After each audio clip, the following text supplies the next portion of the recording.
Pada kesempatan kali ini kita akan masuk ke bab tentang earth resistivity ya. Jadi bab yang pertama dari subbagian resistivity, jadi geolistrik yang bagian resistivity. Kemarin kita sudah membahas cukup banyak tentang SP. Sekarang kita beralih ke resistivity. Jadi bedanya dengan SP itu, kalau resistivity kita menginjeksikan arus. Jadi kita ganggu bumi. Jadi metode aktif ya resistivity ini. Nah, kita akan awali dengan earth resistivity tentang teori terlebih dahulu. Nah, earth resistivity apa yang akan nanti kita pelajari? Yaitu adalah perambatan arus di dalam medium tanah yang biasanya disederhanakan tanahnya itu adalah homogen. Homogen itu artinya memiliki sifat yang sama ya, sifat fisika. Di dalam geofisika bisa dikatakan litologinya sama begitu ya. Dan di samping homogen itu juga isotrop. Isotrop itu maksudnya di setiap sumbu X, Y, Z itu parameter fisiknya sama. Misalkan saja ya, kalau kita punya batu berlapis begitu ya, batu yang berlaminasi begitu, itu mestinya kecepatan, katakanlah ya, kecepatan gelombang pada arah laminasi itu berbeda dengan kecepatan gelombang pada arah yang menerobos laminasi ya, ke arah sejajar laminasi dan menerobos berbeda. Demikian pula mestinya di dalam geolistrik juga semacam itu. Nilai resistitivitas yang menerobos sama sejajar dengan laminasi itu mestinya berbeda. Tapi di sini kita asumsikan sama, kecuali memang di situ ada batasnya. Nah, jadi ada syarat batas nanti di situ. Jadi apa yang akan kita pelajari nantinya itu adalah aplikasi dari injeksi arus ke dalam tanah, dan kita berusaha melakukan pengukuran SP seperti SP di permukaan.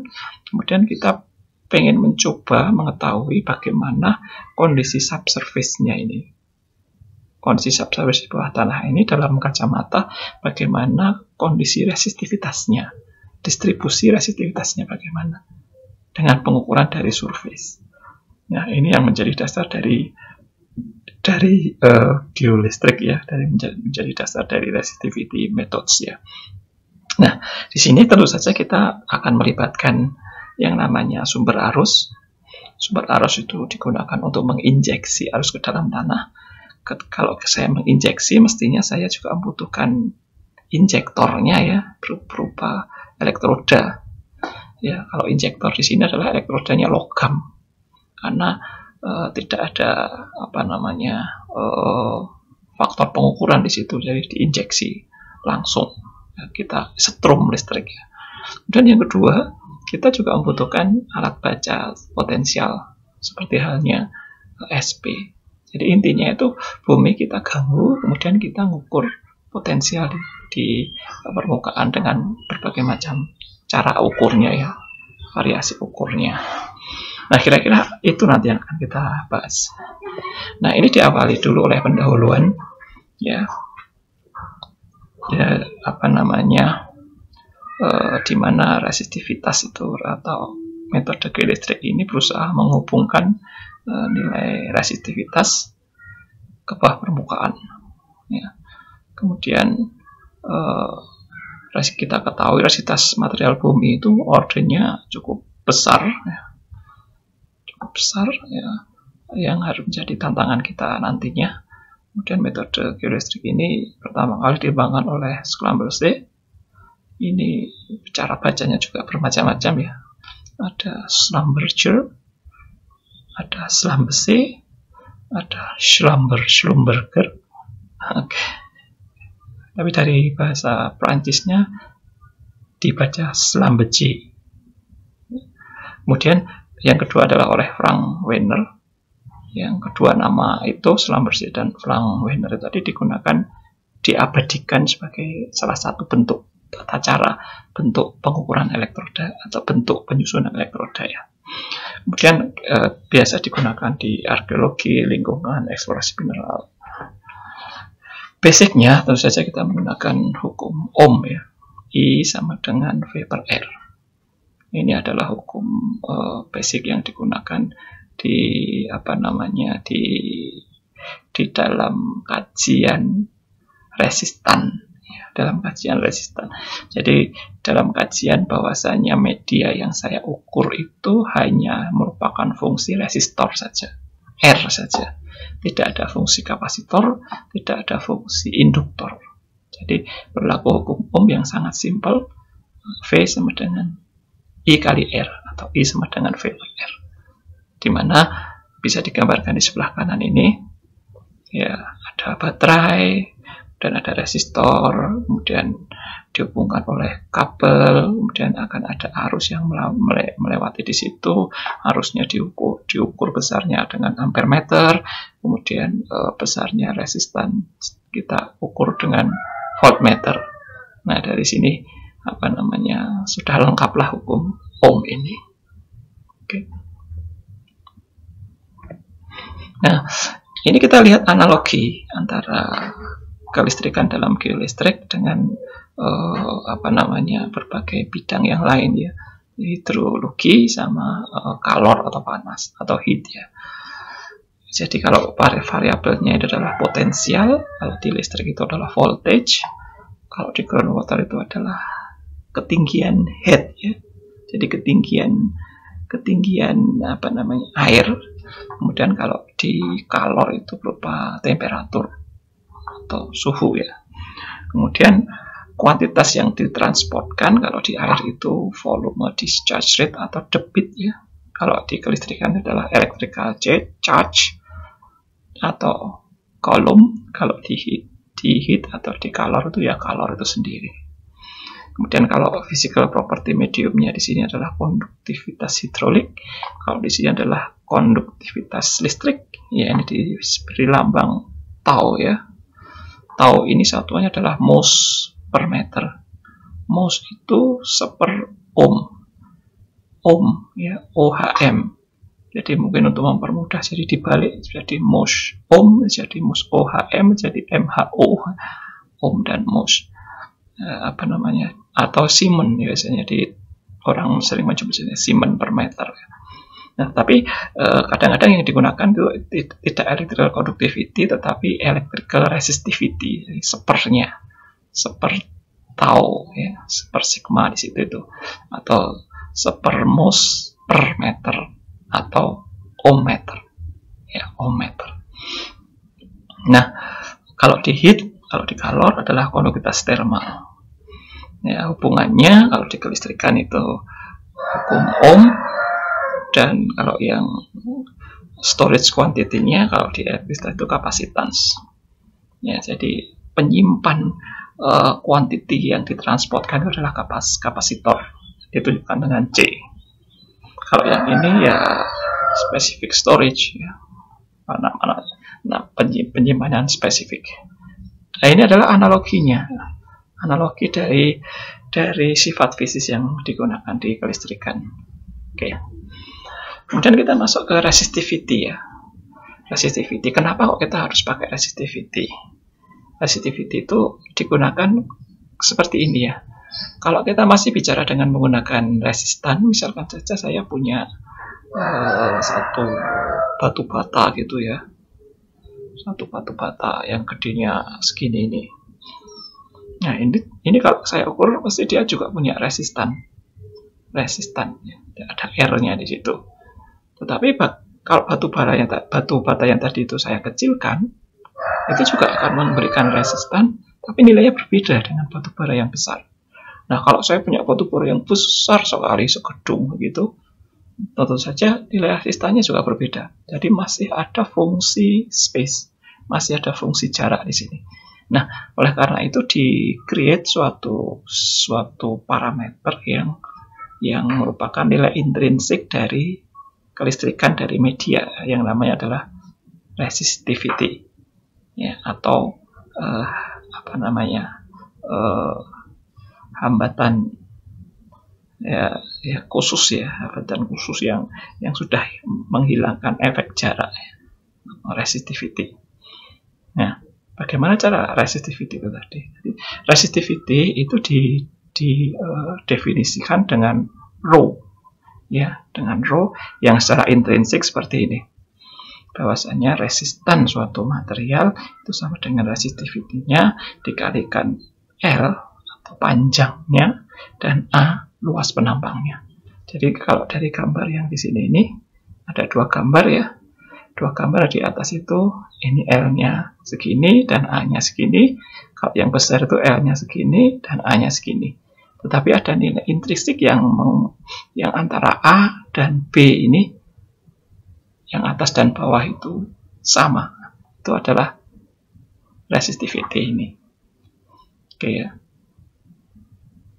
Oke, jadi seperti saya sampaikan tadi, resistivitas itu bisa diterjemahkan dalam konduktivitas ya. Parameter yang intrinsik di dalam material. Nah, dari sini karena resistivity itu sudah bebas dari jarak, oleh karena itu kedepannya yang akan dibicarakan adalah resistivity. Ya, jadi kalau saya bilang resistivity suatu area segitu, itu berarti bukan merupakan fungsi jarak lagi, dia sudah bebas terhadap jarak. Oke, nah di dalam resistivity ini atau metode resistivitas ini, bumi itu kita bisa anggap sebagai sebuah rangkaian. Jadi isinya adalah rangkaian. Jadi seperti gambar ini, kalau saya injeksikan arus dari titik 1 ke titik 2, itu kita bisa menganggap bahwasanya bumi adalah rangkaian bermacam-macam listrik. Ya. Jadi arus itu bisa lewat melalui R di sini ini dalam bentuk konduksi ohmik mungkin, atau lewat ke C dalam bentuk kapasitor. Lewat suatu, kita bisa memandang bumi sebagai suatu kapasitor, kita bisa memandang bumi sebagai suatu induktor, atau kita bisa memandang bumi sebagai suatu sumber yang di SP. Jadi kalau yang B ini itu adalah apa yang dicari dalam SP. Jadi bumi dianggap sebagai sumber ya, terdapat sumber listrik yang di bawah bumi. Kalau yang di sini ini itu yang dipakai di metode geolistrik yang pada umumnya itu kita menganggap bahwasanya bumi hanya R saja. Tapi kalau kita menambahkan C di sini nih, berarti kita metode yang kita gunakan itu sudah agak lebih advance sedikit, yang namanya IP, induced polarization. Itu kita menganggap ada C di situ. Kemudian kalau di bawahnya lagi ada induktor, wah ini berarti sudah levelnya lebih tinggi lagi, melibatkan frekuensi di situ, yang frekuensinya bisa bermacam-macam, yang di dalam geolistrik nanti akan kita pelajari di bagian elektromagnetik ya, di bagian EM-nya. Oke, jadi di dalam hal ini kalau kita berbicara masalah geolistrik, kita harus mengabaikan C dan L ini. Kita menganggap bumi itu hanya ada R sama B saja. B-nya sudah terremove. Ya, B-nya sudah terremove. Ya. Karena apa? Karena kita menggunakan arus sendiri. Ya, jadi SP-nya sudah terhilangkan. Sehingga di dalam kajiannya nantinya bumi itu hanya dianggap sebagai R saja, sebagai media ohmik saja. Oke ya. Nah, bagaimana potensial pada sebuah medium yang homogen? Ya, di sini bercerita, tapi sayang sekali tidak ada gambar. Ini saya lompati saja ya, dan silahkan dibaca sendiri. Nah, kita sampai di sini kita bisa mendapatkan dua definisi bahwasanya medan listrik itu sama dengan minus nabla V. Jadi berat besarnya medan listrik itu sama dengan minus, jadi turunan dari V terhadap jarak. Oke. Kemudian rapat arus itu sama dengan besarnya konduktivitas medium dikalikan dengan medan listrik. Ya, hubungan dari keduanya itu kita akan mendapatkan bahwasanya rapat arus sama dengan minus sigma minus tau nabla V. Ya, kita dapatkan persamaan semacam ini. Nah, di sini berlaku ada gium bahwasanya Di dalam suatu lingkup area itu tidak ada arus listrik yang mempengaruhi dari luar sistem, atau hanya terselubung di situ saja arusnya, tidak ada tambahan dari luar sistem. Jadi sehingga kita bisa memberikan definisi bahwasanya nabla.c sama dengan 0. Jadi tidak ada arus, tidak ada rapat arus yang masuk dan keluar dari suatu sistem yang tertutup itu tadi. Nah, dengan injeksi ini kita akan dapatkan persamaan nabla sigma nabla V sama dengan 0. Dengan perkalian vektor kita akan mendapatkan persamaan seperti ini. Ya.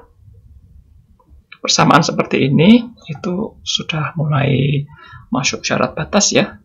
Di sini diasumsikan bahwasanya di dalam ukuran tertentu itu tidak terjadi perubahan resitivitas, tidak terjadi perubahan konduktivitas, atau sigmanya itu tetap. Jadi dengan demikian kita akan mendapatkan nabla sigma, tentu saja nilainya akan 0. Jadi yang ini itu nilainya akan 0, sehingga hanya berlaku persamaan Poisson saja. Nabla kuadrat V sama dengan 0. Ya. Oke. Tapi ini persamaan ini itu berlaku di suatu media yang terlingkupi oleh konduktivitas yang seragam sama. Tapi ketika media tadi bersentuhan dengan konduktivitas media dengan konduktivitas yang lain, maka perlu syarat batas. Ya, syarat batas di situ itu. Syarat batas di batas itu tadi.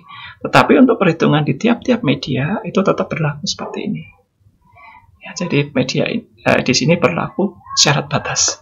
Misalkan saja syarat batas dengan udara, syarat batas dengan medium tak hingga, syarat batas ketika ada medium lain dan sebagainya. Gitu ya. Oke.